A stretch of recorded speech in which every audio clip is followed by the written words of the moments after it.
Halo, Assalamualaikum warahmatullahi wabarakatuh. Kita jumpa lagi di mata kuliah kita yaitu Administrasi Keuangan Sektor Publik. Kita sekarang pertemuan keempat. Nah, pada pertemuan keempat ini kita akan mempelajari kaitan dengan bagaimana peran pemerintah di dalam perekonomian. Kenapa ini harus dijelaskan? Karena memang sektor keuangan publik itu tidak terlepas dari bagaimana peran pemerintah di dalam memberikan intervensi terhadap perekonomian. Nah, hal yang perlu dijelaskan yaitu pertama isu-isu peranan ekonomi pemerintah, yaitu adalah peran pemerintah itu ada yang sifatnya sosialis versus laissez-faire. Yang kedua adalah kegagalan pasar. Yang ketiga adalah menetapkan peraturan. Yang keempat privatisasi dan regulasi. Yang kelima adalah bentuk-bentuk kegagalan pemerintah di dalam rangka intervensi pasar. Nah, peran pasar di dalam perekonomian. Nih, mekanisme pasar itu ada yang paling efisien, konsumen dan produsen sama-sama untung, yang kemudian adanya variasi barang dan jasa. Tetapi ada distorsi di dalam mekanisme pasar, yaitu adanya distorsi jangka panjang dan juga distorsi jangka pendek. Nah, peran pemerintah menurut Adam Smith. Nah, satu, memelihara keamanan dalam negeri dan melaksanakan pertahanan, menyelenggarakan peradilan, menyediakan barang-barang yang tidak disediakan oleh pihak swasta, seperti halnya dengan jalan, jembatan, dan infrastruktur dasar lainnya.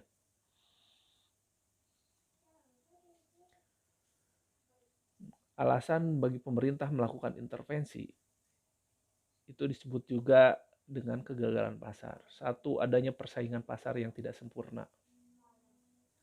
Yang tidak sempurna itu seperti apa? Persaingan pasar itu adanya hukum permintaan dan penawaran.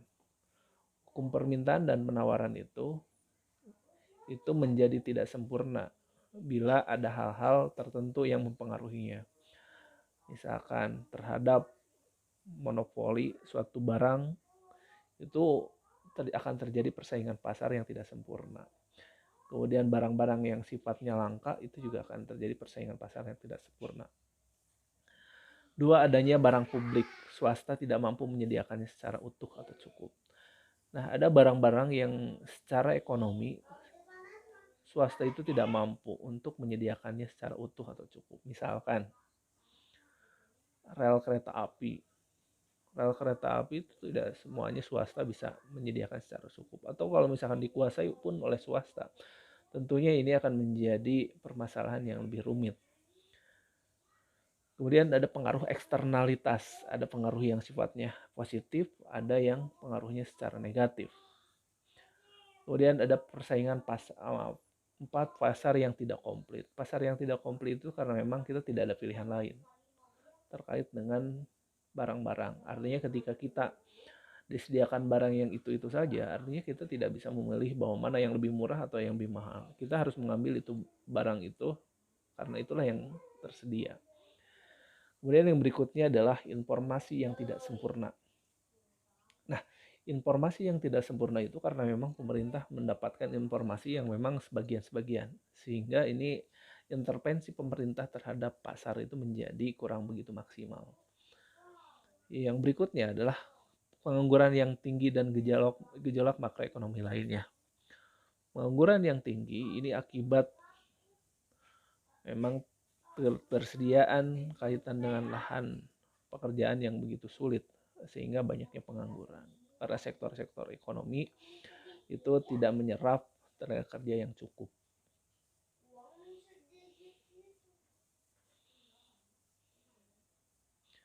Nah, secara umum peranan pemerintah yaitu satu, menyediakan payung hukum atau aturan dari kerangka hukum dasar.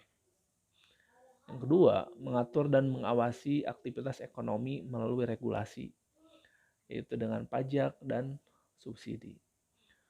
Nah, berikutnya, yang ketiga, itu bisa juga dengan menyediakan atau memproduksi barang dan jasa. Nah, yang keempat itu pembelian barang dan jasa dari swasta. Misalkan soal seperti swasta yang menyediakan barangnya, tapi kemudian itu dibeli pemerintah, seperti listrik. Ya, contohnya listrik. Kemudian itu sumber tenaganya itu dibeli oleh pemerintah melalui PLN.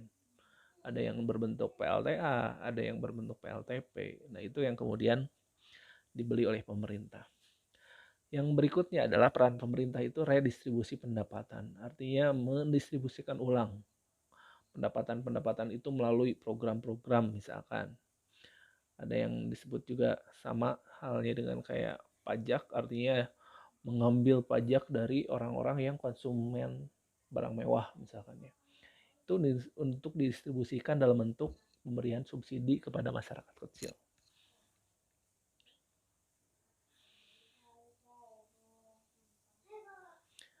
Nah, secara umum fungsi pemerintah itu dibagi 3 klasifikasi, yaitu fungsi alokasi, fungsi distribusi, dan fungsi stabilisasi.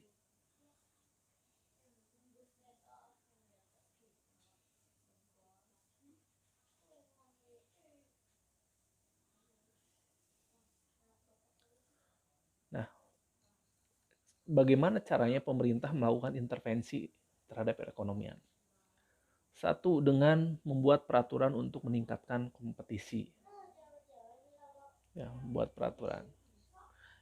Yang kedua, menetapkan pajak. Yang ketiga, yaitu menetapkan retribusi. Yang keempat, turut memproduksi jenis barang atau jasa tertentu. Ya, misalkan dulu sektor eh, perusahaan transportasi, pemerintah pun mengeluarkan, ada melalui badan usaha yang milik pemerintah yang memproduksi barang atau jasa tertentu. Misalkan Perum Damri dulu milik pemerintah yang dikuasai oleh badan BUMN. Itu adalah bagian dari pemerintah untuk memproduksi barang atau jasa tertentu.